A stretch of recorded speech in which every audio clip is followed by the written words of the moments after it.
Hi friends, இப்போ நம்ம இளநீர் பாயாசம் செய்ய போகிறோம். அதுக்கு துருவி வச்ச தேங்காய், நம்ம வேணால் தேங்காய் பால் எடுத்துக்கலாம். 2 இளநீ எடுத்துருக்கோம். ஒரு 4 டம்ளர் அளவுக்கு செய்கிறதுக்கு 2 இளநீ எடுத்துருக்கோம். அதே மாதிரி ஏலக்காய் ப்ளஸ் சர்க்கரை பொடி பண்ணி வச்சுருக்குறோம். இனி பாதாமே பொடி பண்ணிக்கணும். அப்புறம் முந்திரி, பிளாக் திராட்சை நான் போட்டிருக்கேன்.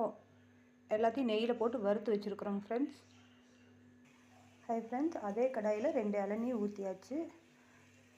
இப்போ அரைச்சி வச்ச தேங்காய் பாதாமே நம்ம உள்ளே ஊற்றுறோம். இங்கே பாருங்கள், அரைச்சி வச்ச தேங்காய் பாதாம் ஊற்றியாச்சு. நெக்ஸ்ட்டு அரைச்சி வச்ச சர்க்கரையுமே ஏலக்காய் பொடி கலர்றதை நம்ம உள்ளே போடுறோம். நல்லா கலரிடணும் ஃப்ரெண்ட்ஸ். நெக்ஸ்ட்டு காய்ச்சி வச்ச பாலை ஊற்றிட்டோம். நல்லா பொங்கி வரணும். இங்கே பாருங்கள் ஃப்ரெண்ட்ஸ், எவ்வளோ அழகாக பொங்கி வருது. இப்போ நம்ம இந்த தேங்காய் பூவை போட்டுக்கிறோம். தேங்காய் பூவை போட்டுக்கலாம். இந்த தேங்காயில் எடுத்தோம்ல வழுக்கை, அதையும் உள்ளே மிக்ஸ் பண்ணிக்கலாம்.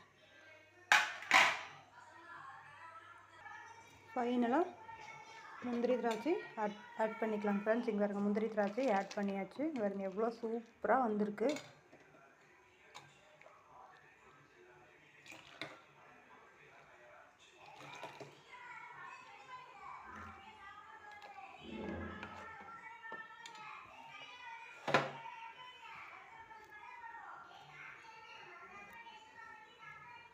எவ்வளோ அழகாக வந்திருக்குங்க ஃப்ரெண்ட்ஸ். அதாவது தேங்காய் பூ அந்த